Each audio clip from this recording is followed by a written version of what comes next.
buenas tardes a todas, buenas tardes a todos. Es un tremendo placer estar en este importantísimo evento que tiene ni más ni menos que la misión de poner en blanco sobre negro, en poner a la vista de la población académica y de la población en general la tremenda problemática de las violencias. En relación a lo que recién decía la brillante expositora que me precedió, voy a completar con una cuestión que a mí me preocupa tanto como ella, que es la cuestión del trabajo en equipo, ¿no? El abordaje de las violencias es un abordaje que es incuestionablemente interdisciplinario, porque no hay ninguna disciplina que tenga el saber, la idoneidad y las herramientas totales para encarar esta cuestión. El abordaje ha de ser transversal y los equipos interdisciplinarios deberán actuar con liderazgo móvil, lo cual significa que en cada etapa del desarrollo de la intervención en este tipo de violencias, habrá un liderazgo natural que no tiene que ver con el liderazgo común y corriente, sino con la necesidad de centralizar la dirección en la intervención en ese momento. A mí se me ha encargado la tarea de tratar de decir algunas cosas, las que podamos, sobre los problemas psicológicos en los niños y niñas víctimas de violencia de género y tratar de encararlo dentro del marco de los objetivos 3 y 5 de desarrollo sostenible, sustentable. Estamos ni más ni menos que hablando de violencias contra niñas, niños y adolescentes. Para mí es una gran alegría recibir este tipo de invitaciones, por eso estoy profundamente agradecido al Instituto Veritas Jure Fox Day, a la Universidad Autónoma de San Luis Potosí, a la doctora Milka Silva Mendoza, a la doctora Rosa Pérez Hopkins y a tantos y tantas que hacen posible este tipo de encuentros. Hay algo que nos preocupa tremendamente, así como recién se hablaba del feminicidio y la preocupación por el feminicidio. A mí me preocupa tremendamente esta cuestión de que las violencias contra las niñas y los abusos sexuales contra las niñas, pese a su invisibilización, no descienden en su tasa de ocurrencia. Es decir, no solo siguen ocurriendo, sino que pareciera que hay un incremento que algunos atribuyen a la pandemia, y yo creo que lo que la pandemia ha hecho ha sido poner a la vista un poco más esta cuestión de las violencias.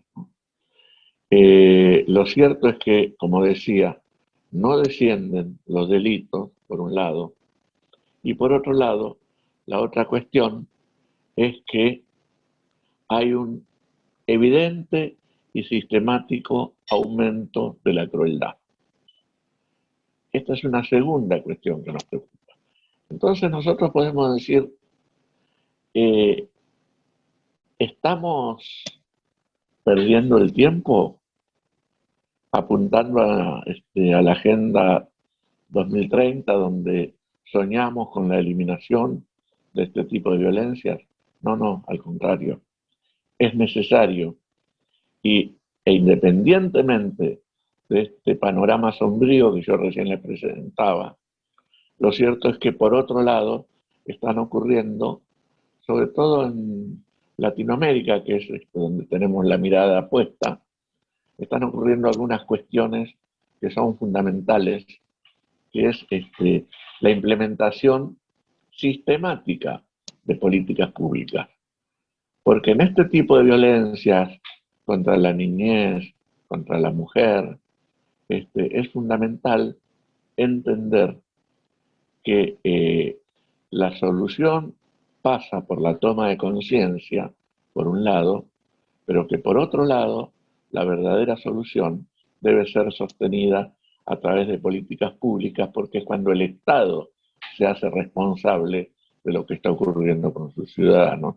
Y además, la política pública garantiza la implementación de planes y garantiza la financiación de estos planes, ¿no? Nosotros estamos viendo la, la proliferación en buena hora de muchas legislaciones modernas, específicas, etcétera. Pero aquí es necesario poner a la vista una cuestión que tal vez jueces y abogados conocen muchísimo más que yo todavía, que es la cuestión de que podemos tener las leyes más modernas, sin ninguna duda, pero si esas leyes no van acompañadas de la creación de las condiciones para que se las pueda aplicar, es lo mismo que una letra vacía. Eh, los problemas psicológicos en los niños y niñas que padecen violencias y abusos son más serios por una cuestión fundamental. La cuestión fundamental es que las violencias y los abusos los generan sus adultos responsables, padres, madres o adultos de, de proximidad afectiva. Y esto genera en la psique de los niños situaciones confusionales muy severas, porque aquellas personas que los tienen que cuidar son quienes les pegan y quienes los abusan.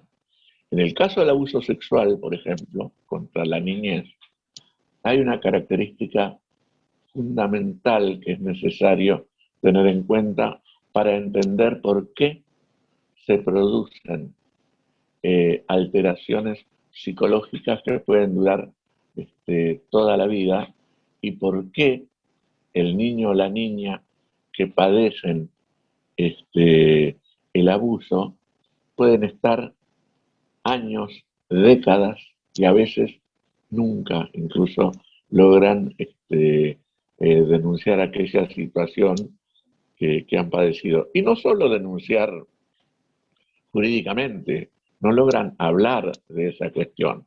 ¿Por qué? Porque el abuso sexual tiene una característica fundamental que es que se perpetra a través de la seducción. A diferencia de otros atentados contra la integridad y la salud de la niñez, en el abuso sexual no hay una intervención directa de la violencia. El niño o la niña son seducidos por un adulto que en general es una referencia para ese niño, y eso les genera luego la situación, la sensación de que ellos han sido culpables de aquello que han padecido. Porque en realidad, cuando el adulto los los seduce, los niños y las niñas van en búsqueda del, de ese amor que se le ofrece. Y en lugar de recibir amor, lo que reciben es la irrupción perversa de la sexualidad de ese adulto en contra de un niño que, si tiene sexualidad, es una sexualidad en cierne, una sexualidad que está recién naciendo, pero que no tiene nada que ver con la genitalidad. Entonces, esta situación produce confusión, produce culpa y termina generando los más variados trastornos psicológicos que uno puede llegar a imaginarse y de la más severa condición, ¿no? Lamentablemente hemos llegado a concluir que el hogar no es necesariamente el espacio más seguro para las niñez. Quiero aclarar bien esta frase, porque en realidad, si no, pareciera que uno hace un planteo en contra de la familia, y nada más lejos de eso. Es decir, la familia debería seguir siendo, y por suerte la mayoría de las familias son espacios de contención y de cuidado. Pero en los niños que padecen violencia y que padecen abuso, esa convivencia en el hogar se les convierte en una pesadilla cotidiana. Hay hay una frase que yo siempre utilizo, que me parece que es importante ponerla sobre la mesa, y que tiene que ver con esta cuestión de que se dice que algunos padres o madres castigan a sus hijos físicamente, golpean a sus hijos, en realidad en búsqueda de criarlos de forma recta, ¿no? También se suele decir que hay niños que son abusados por adultos que no logran frenar su impulso sexual. Es importante tener en cuenta esta cuestión.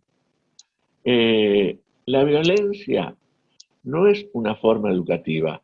La violencia es violencia. El abuso sexual no remite a una necesidad impostergable de los impulsos. El abuso sexual es abuso, es no necesariamente violación, pero es abuso sexual. Y además, la otra cuestión que hay que tener en cuenta en relación al abuso es que cuando ese abuso es incesto, el incesto en realidad tiene una cuestión mucho más agravante, que es cometido por la persona que tiene la misión de tutelar, de educar a ese niño o esa niña. Y en lugar de criarlo, de educarlo, de protegerlo, lo abusa. Y lo que a veces es peor, porque crea las confusiones psicopatológicas que yo les comentaba antes, lo que a veces es peor es que, además de abusar, pretende seguir tutelándolo. Entonces imagínense, ¿no? Esta cuestión. Hace unos años se había puesto muy de moda la cuestión de diagnosticar a muchos niños y niñas con como desatentos o hiperactivos, ¿no? Incluso se los llega todavía a medicar como, como si estuvieran padeciendo una patología. Y en realidad, muchos, no todos, pero muchos de esos niños, lo que expresan a través de su inquietud y a través de su supuesta desatención, es la violencia y los abusos que están padeciendo en sus hogares. Hay otro tipo de violencia que me parece que es importante tener en cuenta, que es un tipo de violencia de los cuales nos hemos puesto últimamente a, a poner en evidencia, que es lo que llamamos la violencia vicaria. La violencia vicaria es cuando se abusa, se viola, se maltrata a un niño o una niña para dañar a otro, generalmente a una mujer. Ahí, ahí es donde se produce la unión y ahí es donde entramos en consonancia con el objetivo quinto, ahí es donde se produce la unión entre la violencia de género y la violencia contra la niñez.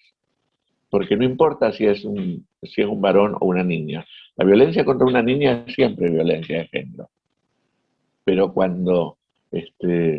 pero en estos casos, también cuando el objetivo es dañar a, a su madre, estamos también en un caso de violencia de género, independientemente del género del pequeño. Hemos avanzado bastante en la cuestión de los abordajes de este tipo de situaciones, ¿no? Hemos avanzado bastante los seminarios de formación para colegas, para psicólogos, para abogados, para trabajadores sociales, etc. En general, son muy convocantes. Los sitios de atención están bastante colapsados, lo cual es una muestra de lo que está ocurriendo. Hay que seguir insistiendo en esto, hay que seguir insistiendo en el pedido de políticas públicas, y hay una cuestión que hay que reforzar en todos lados, porque es parte de la salida de estas violencias, que es la cuestión de poder implementar la educación sexual integral desde las primeras instancias de la educación, de lo que por lo menos en Argentina se llama políticas, perdón, en Argentina se llama jardines de infantes, ¿no? Ya desde las primeras instancias es necesario implementar la educación sexual integral que implique poder desmontar los estereotipos de género, que me parece que es fundamental, y revisar Sí. desde muy pequeños cómo se constituye la subjetividad masculina. Me parece que estas son las cuestiones que pueden apuntar a erradicar la violencia contra la niñez y contra las mujeres. Muchísimas gracias, ha sido un placer estar por aquí.